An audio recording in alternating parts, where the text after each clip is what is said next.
Oh, hello everyone, and welcome to the Briefcase Producer.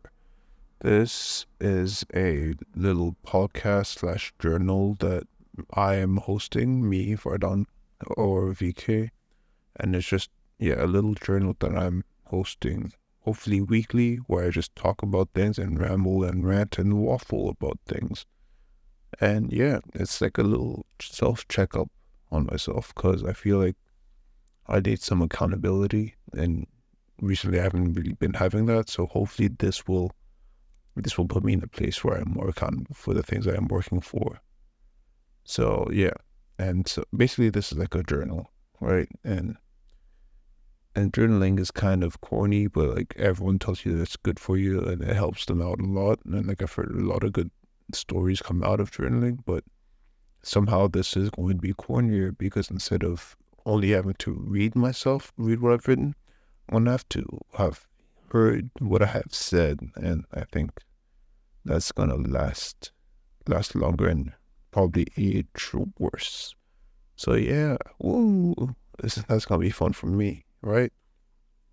I mean, the concept of journaling has always been interesting, right? Because it's just you sit down trying to write about yourself, and like I've tried it on multiple occasions, but number one, my handwriting's horrible. And number two, I just get stuck because, like, am I really going to write about this? Because, like, talking is easy. I can waddle forever. So, this concept of, like, podcasts just seems so much more natural for me. But maybe people are writers and maybe people are speakers, and that's the difference. But I don't know. I guess we'll find out. So, the title, The Briefcase Producer. This, I it's kind of it's been an idea I've had in my mind for a while, but it's just like this image that I have of this man in like a really nice suit in like business class with a briefcase just full of life's essentials. It kind of opens up and becomes like, like how those spies have those bombs inside the suitcase. It's just like a laptop where they can produce on it. But it's just like, imagine looking very. I imagine like the alchemist if he had $1 billion in his bank account, right? Like properly suited up, like old man, like just living life on a private jet, just making beats on the plane. Yeah, he can get anywhere he wants to. He's not tied down. He gets inspired by the world. And I'm saying he because I see as a he, it could be a she for you, whatever floats your boat. But but I mean, that's just like, for me, I guess that's the vision I have for myself right now, which sounds ridiculous, right? But dream big, or else what's the point? And so it's like if you can have all your essentials in one briefcase, why not, right? So you could just go around. Like nowadays, I want to try recording with my friends more often because someone can play the guitar, someone can sing, someone can do that. But how am I supposed to carry all my equipment in one go just for like just for 3 hours where only 1 hour are actually productive? When it's gonna take me 1 hour and a half to get there and 1 hour and a half to get back, plus like another hour to pack and unpack things.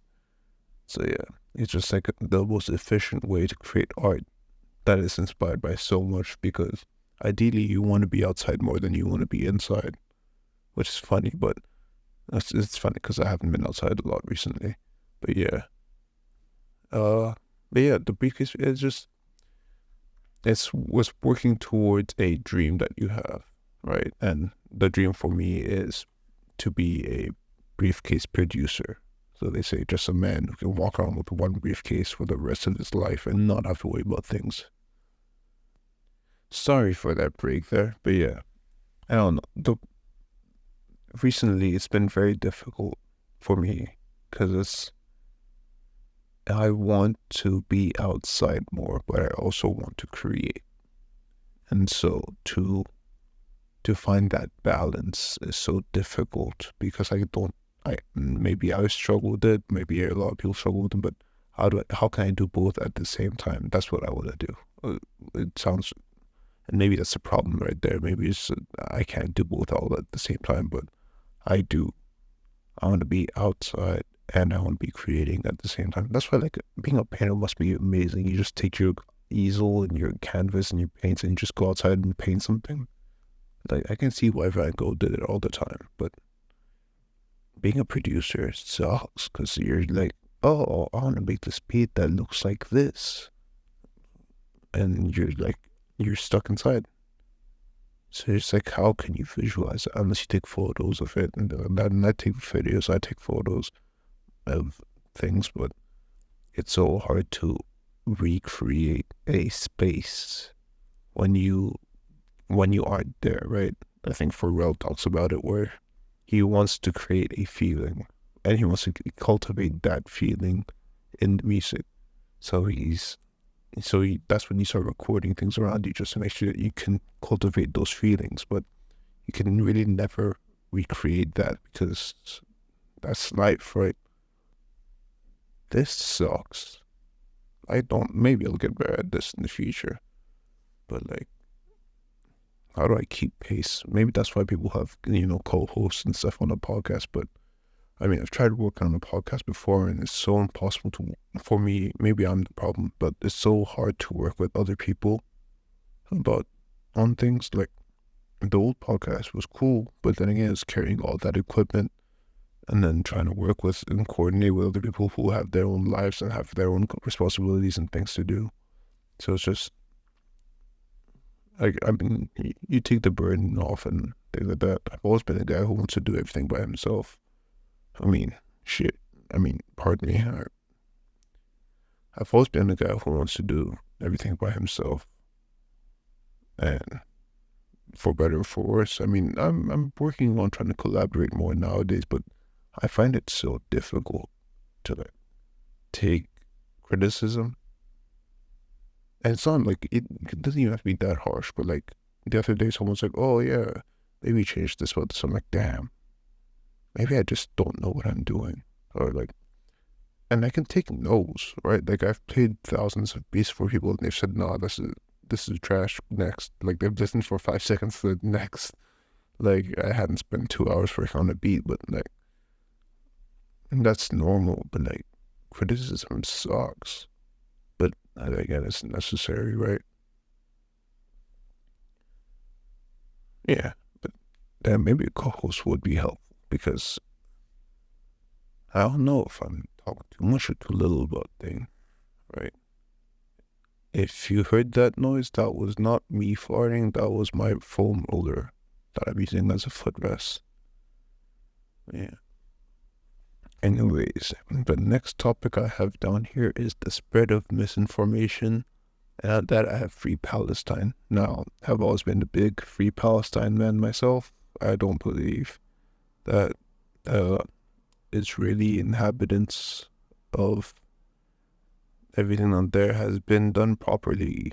And I understand and I don't want to sound anti-Semitic. I don't really care about religion that much. I don't think it's that big of a deal in my personal opinion. That I'm no better man because because I don't follow religion than other people who do follow religion.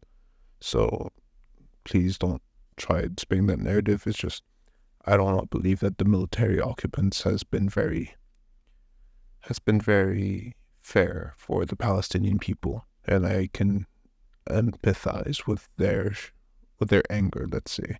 Now, I don't. That does not mean I condone what they've been doing, because Hamas is still a terrorist organization who have been hurting and killing very many civilians who do not deserve any of it, and which is horrible, and it hurts to see, of course, and it's been on both ends, right? But it's just very interesting to me, and because I read the book Orientalism by Edward Said when I was in high school, and it's just like, and that talks about the spread of misinformation about Palestine in America before, and now that everything's kind of being lightened up.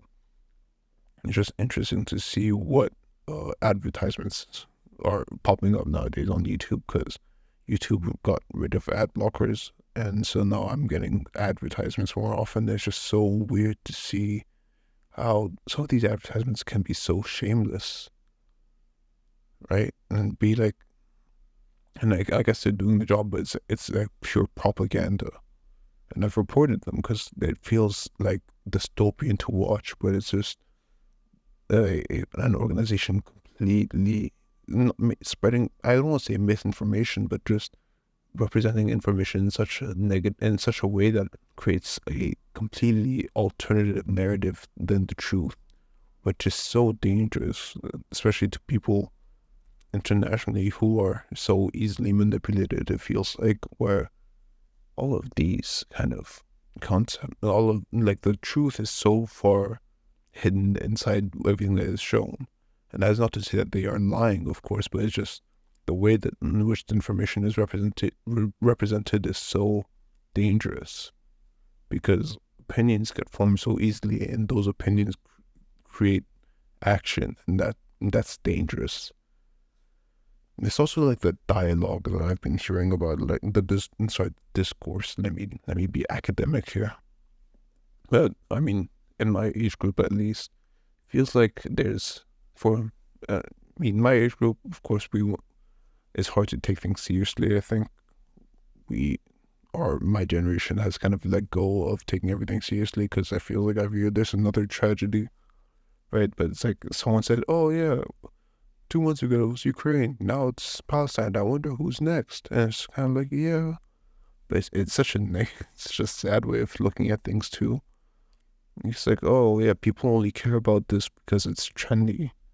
I'm like, to a certain degree, yeah. A lot of people online are this fake woke kind of acting more greater than others just because they care about something, but when they only care about posting a story on the Instagram, right? But it's just, I guess people are tired of everything, but it's just so depressing to hear that kind of discourse around everything.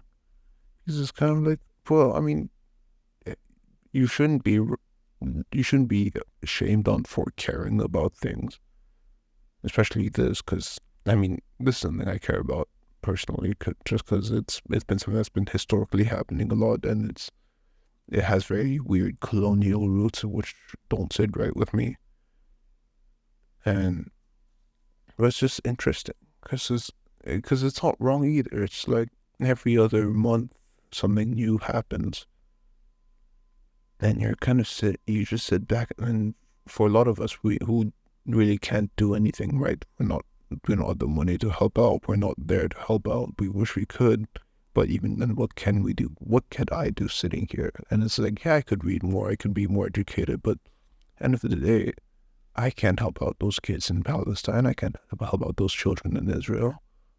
All I can do is kind of sit back and watch, because even the people who can help and the people who can change things, I can't trust them. They, they, it's, look at the past 3 years. They have a horrible track record with me right now. So it's a shame to see. And I'm worried. I'm really worried because I wonder how much information I don't know. Because there must be so many things happening that behind the scenes. Like I imagine what is happening in the Oval Office right now. What are the conversations they're happening that they're having? And what are those people saying inside those rooms? What are the people saying in the House of Parliaments right now?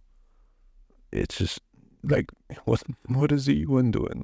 Like at the end of the day, what can they do? And also not to get too dystopian, but like how far away is total doom, right? The second someone says, "Hey, I've had enough," and presses the big button, then sooner or later someone else is gonna press a big button, and then boom, then GG's go next, right? But yeah, I don't know. That's just my little ramble about this because it's just been bothering me for a minute.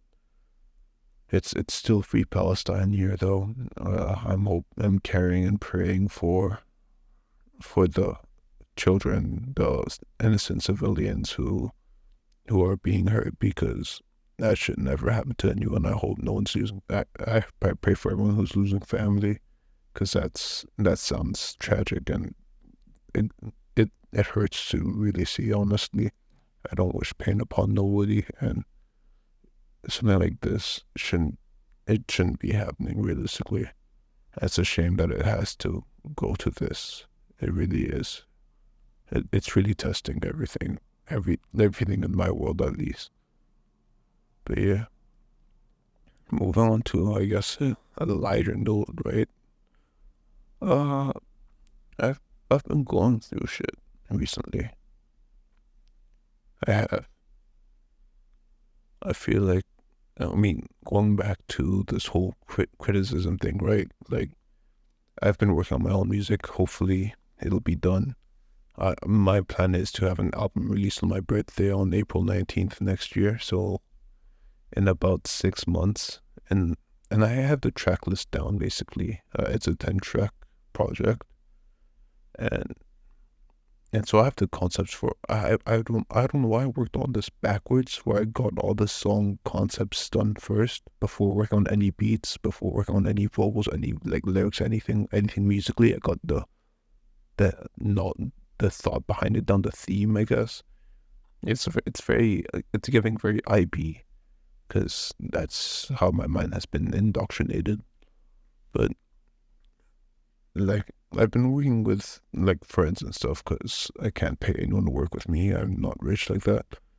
And it's like, and I have the concept for this song, and I asked two people to be on it, and they've been asking me to change things about the beat, and the beat is done, but like I'm falling out of love with it every day. Maybe, hopefully one day it'll come back. It changes day to day with me, but like they've been asking me to change things about it, and to some degree it's cool and all, but it's at some point I'm just kind of sitting there like, damn, I'm trying to make this album so people can tell me to stop changing things about my music, because making beats for other artists is cool and all that, but I'm just kind of tired of them being like, oh, I don't like this, I don't like that, I don't like this, I don't like that, because that kind of bores me, right? It's kind of like, oh, yeah, okay, I'll do that. I feel like, I lack authority over that. And it's calm because that's like their song. I mean, like they're making a song out of my beat, sure, but it's them. But like this stuff is this is gonna be my music. This is gonna be like stuff I'm gonna have tattooed on me. It feels like so. I want to keep that authority, but I don't know how to keep that authority without sounding like a dickhead. So maybe that's something I have to work on. But and I guess that's a conversation I have to practice having, because I want to make sure that I want to make sure I make really good stuff, like A1 stuff. Like I want this to be thought, like I want this to be studied. Like I want this DB to be like, damn, who is this kid? I want like labels calling me up after this, which sounds ridiculous, right? Because realistically, only maybe max 100 plays per song. Even that will be generous for me. Probably like 10 plays per song, and those 10 will all be me. But I want this to have replay value. I want people to be like, oh, I get it, when they go to the checklist, when they hear the beats, right? Because I'm putting in that effort. Like there is lore here. I mean, that sounds so corny because really isn't that much lore. It's just kind of like, but there's a theme, there's a pattern, there's a trend, there's a story that I hope people see. But yeah. But I mean, I say I want this album done, but I also don't. I haven't been working hard enough towards it. It feels like maybe.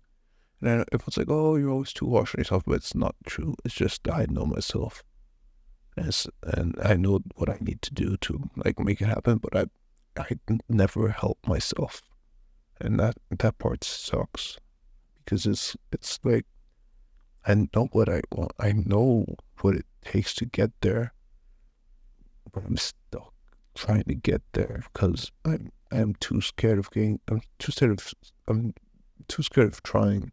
I'm also scared of not knowing, and it's a weird limbo to be in, because like I'll one day I'll take like 17 steps forwards, and then the next day I'll do nothing, or like next 3 days I'll do nothing, and then it like that. I want to be more consistent in that, and maybe that comes with like taking better care of myself and doing other things, but it's man, maybe I just need time to figure it out. But it's taking its toll on me, man.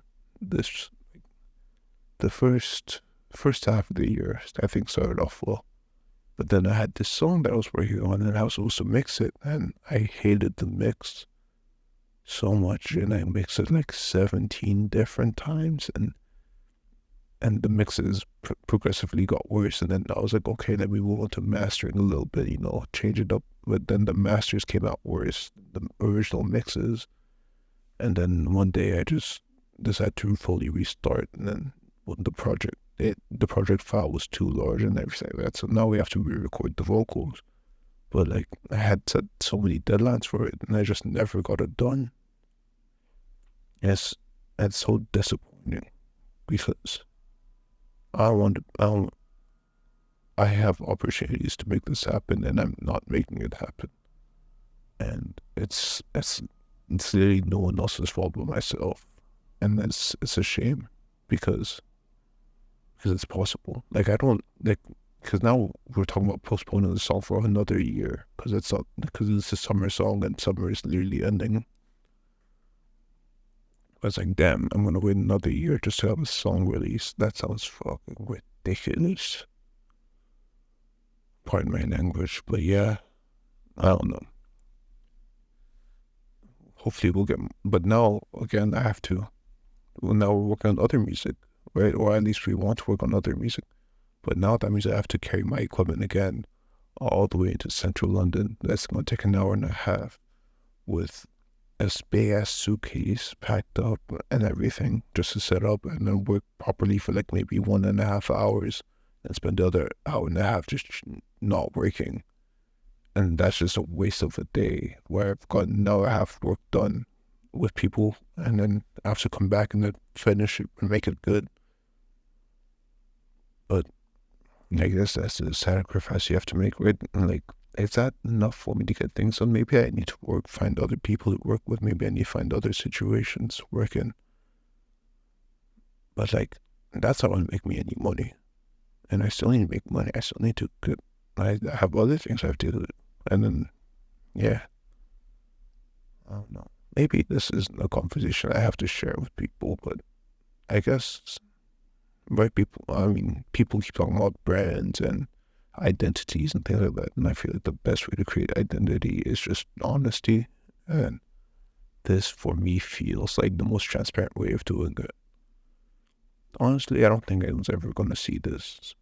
I'll upload it probably, but I'm not going to share it or anything. If someone comes across this and spends this much time listening to me ramble about dumb stuff, then fair play to them. But realistically, this will probably be played at my funeral.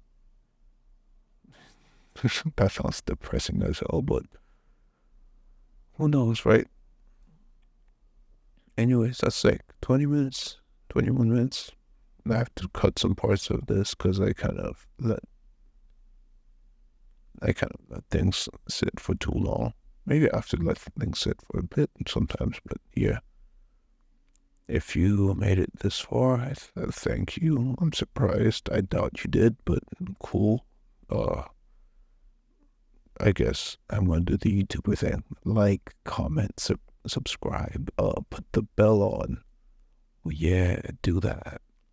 I think I'll be uploading some beats to this channel. I'll have an Instagram in the description, so hit me up. I'm so, that for the Jake Gyllenhaal meme after Holland's where he's like, please talk to me, I'm so bored, let's do something. That is me. I want to do things. So hit me up, talk to me, let's see. I'll probably respond or I'll probably not because of my social anxiety, but we'll figure it out. Cheers.